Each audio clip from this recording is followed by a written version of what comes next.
Welcome to the Stream of Dreams Tarot Meditations. I'm Rose, your guide to the mysteries of tarot. Let's take a look at what's cooking in the cosmos. Peace. The Devil in the past position, upright. This card is a bit of a cheeky one, isn't it? Now, don't worry, it's not as ominous as it sounds. In fact, it's quite a fascinating card to delve into, especially with a sprinkle of Freud and Jung's insights. The Devil card represents bondage, addiction, materialism, and ignorance. It's about being chained to our desires, our fears, or our self-destructive habits. It's the Freudian ID in its purest form, the primal instincts and desires that we often suppress or deny. In the past position, this card suggests that there was a period in your life where you may have felt trapped or limited by certain habits, patterns or relationships. It could have been an addiction, a toxic relationship, or a self-destructive behavior that was holding you back.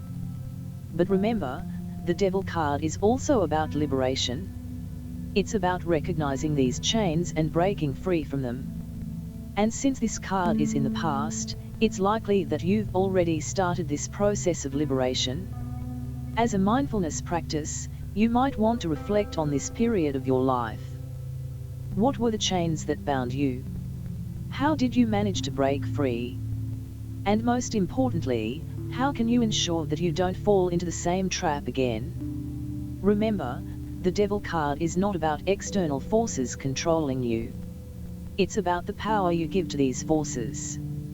So, take a deep breath, chuckle at the Devil's tricks, and remember that you have the power to shape your own destiny.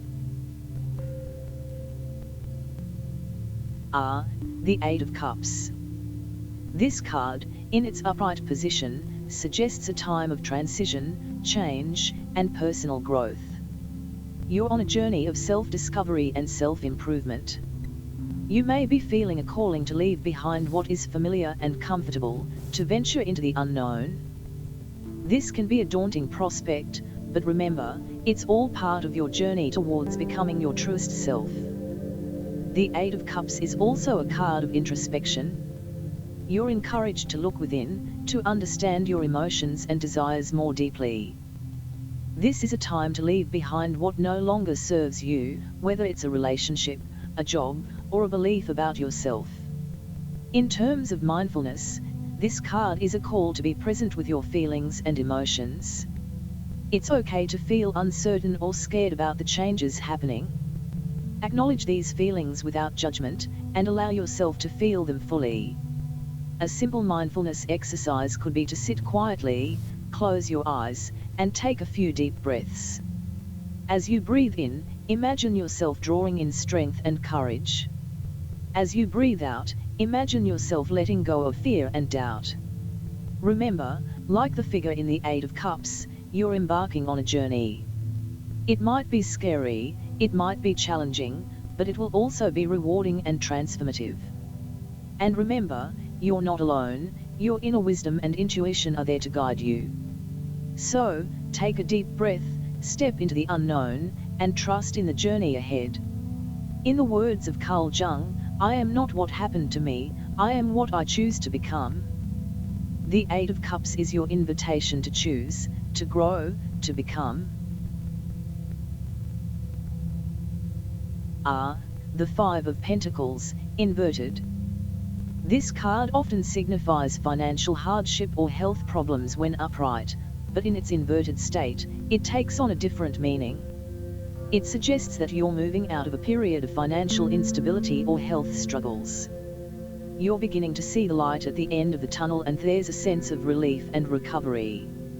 However, it's important to remember that recovery doesn't happen overnight. It's like learning to walk again after a broken leg. You'll need patience and persistence. But don't worry, you've got this. Here's a little mindfulness practice to help you along the way. Sit comfortably, close your eyes, and take a few deep breaths. Visualize your worries as leaves floating down a stream, coming into your view, and then floating away.